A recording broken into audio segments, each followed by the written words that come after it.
कहरा 5। राम नाम भज चेत देख मन माही हो, लक्ष करोड़ जोर धनगाड़े चलत डुलावत बाही हो।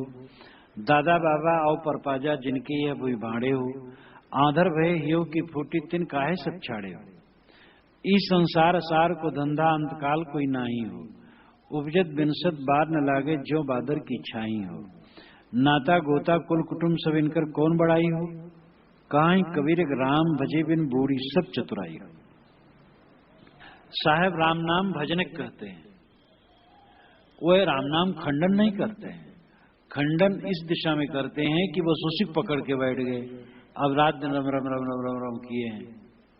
राम क्या तत्व है और उसमें स्थित कैसे होगी, न इसका सत्संग, न विवेक, न इसके लिए साधना, केवल रट्टू सुग्गा बन गए, इसका वे खंडन करते हैं।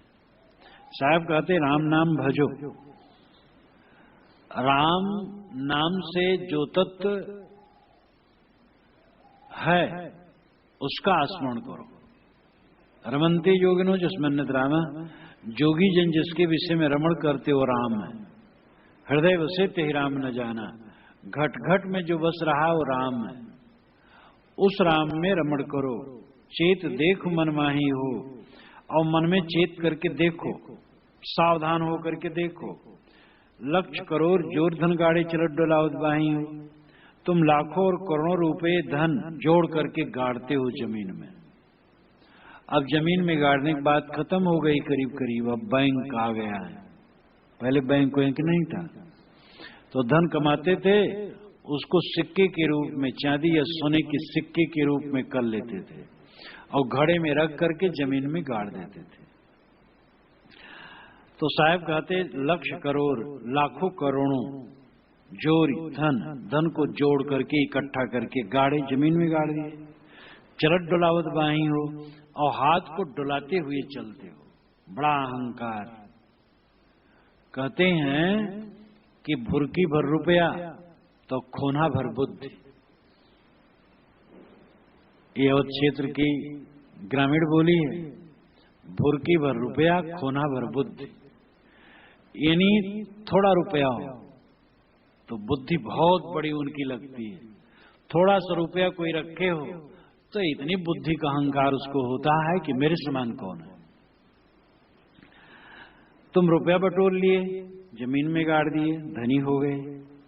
या मान लो आज के जमाने में तुम बैंक में जमा कर दिए, बैंक बैलेंस तुम्हारा बड़ा अच्छा है, और चलत डुलावत बाही हो, हाथ चमकाते घूमते हो, तुम्हारे समान कोई नहीं है। साहब कहते हैं अंधे देख तो जरा, दादा बाबा और परपाजा जिनके ये भूई भाड़े हो, आदर भय हियो की फूटी तिन काहे सब छाड़े हो।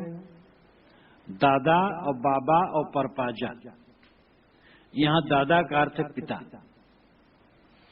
और बाबा का अर्थ है पिता के पिता, और परपाजा का अर्थ है कि पिता के पिता के पिता।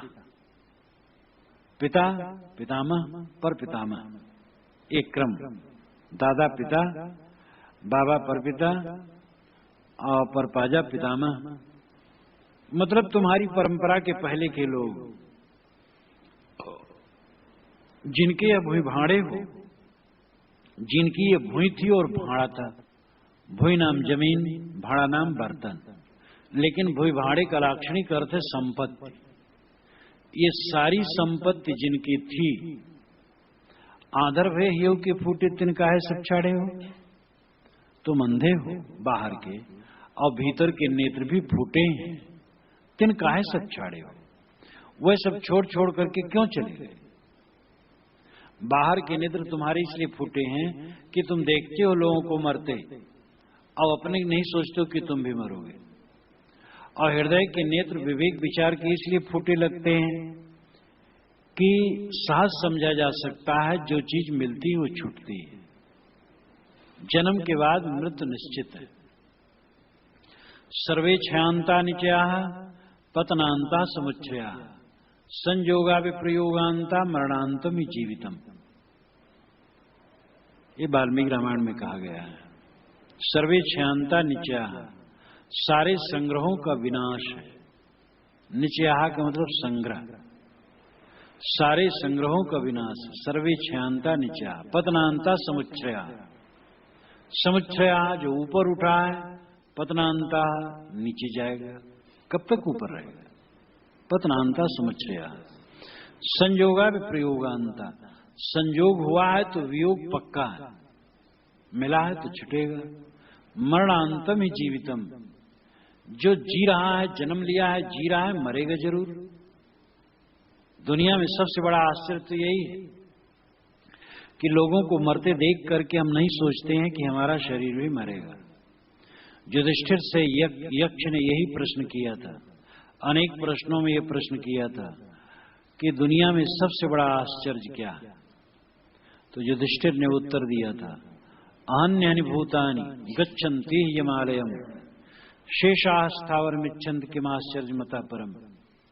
अन्यनि रोज रोज, भूतानि प्राणी, गच्छन्ति जाते हैं, हिमालयम यम के घर में, मौत के घर में, सब रोज रोज जाते हैं। अन्यानि भूतानि गच्छन्ति हिमालयम शेषाः, जो यहां बचे हुए अभी नहीं मरे हैं, वे क्या सोचते हैं? अस्थावर में इच्छन्ति, उनकी इच्छा है हम यहीं रहें, अस्थावर बनकर यहीं रहें। किमाश्चर्यमतः परम, इससे अधिक आश्चर्य क्या होगा? हमारे साथी बराती जिनको हम हृदय से लगाते थे, प्यार करते थे, अचानक चल गए, तो हम कैसे रहेंगे यहां रोज? दादा बाबा आओ प्रपाजा जिनके है वही भाड़े हो, आधर भय ह्यो की फूटी तिनका है सब छाड़े हो। तुम बाहर भीतर के अंधे हो, बाहर के दोनों चाम के नेत्र और भीतर दोनों विवेक विचार के नेत्र, चारों तुम्हारे फूटे। कबीर साहब का हृदय बड़ा तेज था, जो कहते बड़ा तेज कहते। जब अंधविश्वास का खंडन करते तो वो भी खूब तेज, जब विषयाशक्ति खंडन वो भी तेज, मोह का खंडन करते वो भी तेज। हृदय उनका इतना साफ था, इतना तेज था कि उनकी बातें वार पार कर जाती। ये विलक्षणता होती है, ये उनकी विलक्षणता है। साहब कहते तिन काहे सब छाड़े, वो सब क्यों छोड़ गए? अगर उनका था तो रहना चाहिए। इसलिए सहज समझा जा सकता है कि यहां कुछ किसी का नहीं है। इस संसार असार को धंधा अंत काल कोई नाही, उपजत बिनसत बार न लागे जो बादर की छाई। यह संसार असार का धंधा, धंधा नाम व्यवसाय, धंधा नाम गतिविधि, जीवन की सारी गतिविधियां सब असार है। केले के स्तंभ को लो छिलके छिलके निकालते जाओ, क्या बचता है? केले में तो अंदर में थोड़ा एकदम जमा हुआ भी रहता है। प्याज के छिलके को निकालते जाइए, कुछ नहीं रह जाता है। जीवन की सारी घटनाओं को देखो, क्या सार रहता है? शिशुपन, बचपना, कौमार, फिर जवानी, और जवानी में वैवाहिक दिन, सुहाग रात, ये सब कितने क्षणिक हैं। चंद चांदनी रम्य रम्य बन भूम पोहुयुत, ऐसे ही रम्य मित्र मिलवो है अद्भुत। वनिता के मृदबैन महारमणीक विराजत, मानिन मुख रमणीत दृगन आसुन झर छाजत। ये कहे परम रमणीक सबको मन में चाहत, पर इन विनाश जब देखिए तब इनमें कछ ना रहा। चांदनी, सुंदर चांदनी हो, शीतल दिव्य चांदनी, वन प्रांत हो, उपवन हो, फूल खिले हो, प्रशांत हो, एकांत हो, और वहां सुंदरी पत्नी हो, और वो मानिन अभिमान से भरी हुई रोष प्रकट करते हुए आंसू गिराती हो, और अपना मन उसमें मोह जाता हो, मित्र मिले हो, बड़े अद्भुत सब रमणीय प्रतीत होते हैं। लेकिन इनके विनाश को जब देखो तब इनमें कुछ ना रहा, कुछ नहीं, सब कुछ क्षणिक, जवानी क्षणिक, धन क्षणिक, सुख संयोग क्षणिक। जो स्त्री और पुरुष वैवाहिक दिन में, आरंभिक दिनों में एक दूसरे के प्रति स्वर्ग की कल्पना करते हैं, थोड़े दिन में वो एक दूसरे के प्रति नरक की कल्पना करते हैं, एक दूसरे को नरक के रूप में देखते हैं। सारे संसार का धंधा आसार है। सुबह का जो मनोरम दृश्य है, शीतल मंद सुगंध वायु, पूरी प्रकृति की मनोरमता दोपहर में कहां रहती है, और दोपहर का झंझा और ताप शाम को शांत हो जाता है। लेकिन शाम का जो रक्ताभ आकाश का दृश्य है और मनोहर दृश्य है, 2 घंटे के बाद काली चादर ओढ़ करके रात सामने आती और सब कुछ भयानक लगता है। क्षण क्षण कितना बदलता रहता है। साहब कहते ही संसार असार को धंधा, अंतकाल कोई नहीं हो, अंतकाल में तुम्हारा कोई नहीं होगा। अत्यंत मोह जिस शरीर से है वो शरीर जाते देरी न लगेगी। उपजत बिनसत बार न लागे जो बादर की छाई हो। बादर की छाई जैसे उपजते बिनसते देरी नहीं लगती है, तैसे दुनिया की सारी चीजें। कहीं बादल की छाया में बैठे, हवा से बादल आगे खिसक गया, धूप आ गई। बादल के भवन, बादल के बाग, बादल की सड़कें, बादल की गायें, कभी कभी मंद मंद हवा चलती और बादल आकाश में रहते हैं, बड़े विचित्र लगते। कहीं लगता मकान बन गया, सड़कें बन गई, गायें जा रही, और क्षण में देखो कुछ नहीं। नाता गोता कुल कुटुंब सब इनकर कौन बढ़ाई हो। नात गोत कुल कुटुंब बहुत तुम्हारे हैं।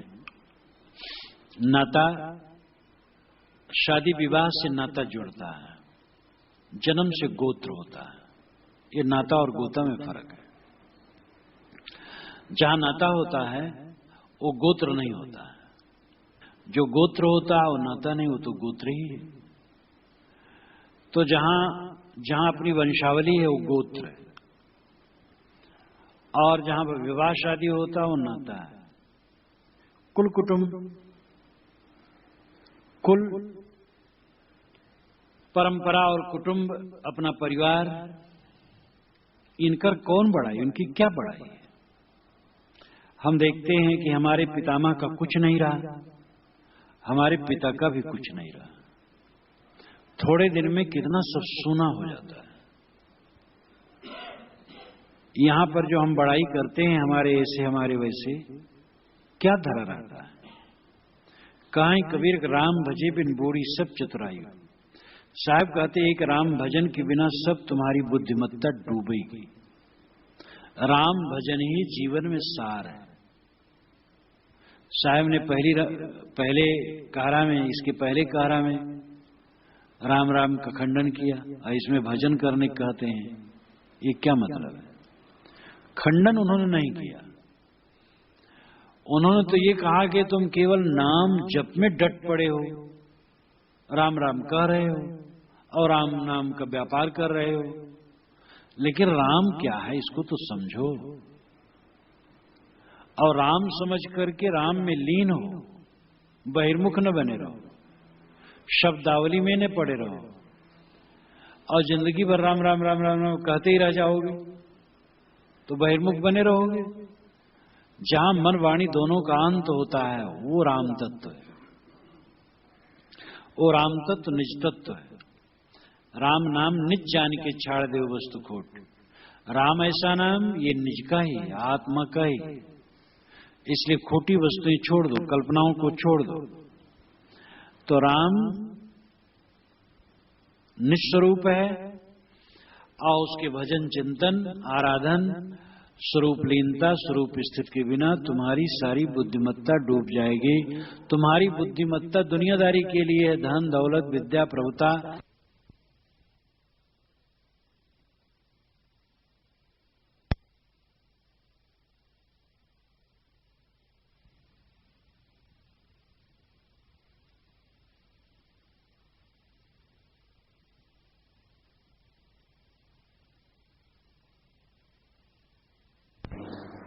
थोड़े दिन में इनका पता नहीं लगेगा।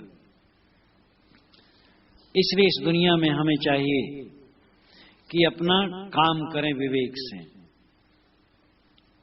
जितने लोग हैं सबके साथ सुंदर बर्ताव करें, जिनके लिए जिम्मेदारियां हैं उनकी जिम्मेदारियां निभाएं, जो और लोग हैं उनसे भी सुंदर और मधुर बर्ताव करें, और सब समय समझे रहें कि ये सब का संबंध छूटने वाला है, सब एक स्वप्न है, और जो यथार्थ है वो राम है, वो निस्वरूप है।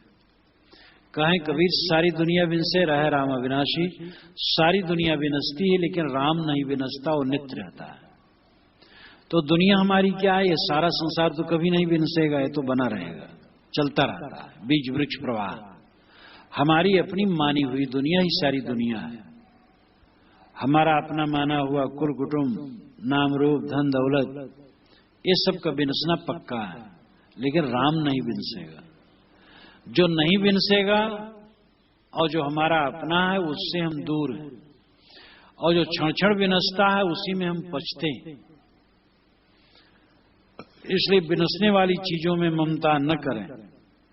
जो नहीं विनसने वाला है राम, वो निस्वरूप है, बाहर का मोह छोड़कर अंतर जो अब अंतरात्मा है, निस्वरूप है, वही राम है। और उसी में विश्राम पाएं, उसी में विश्राम करके, उसी में रम के, अविचल भाव से उसी में स्थित होकर के हमें परम शांति मिलेगी।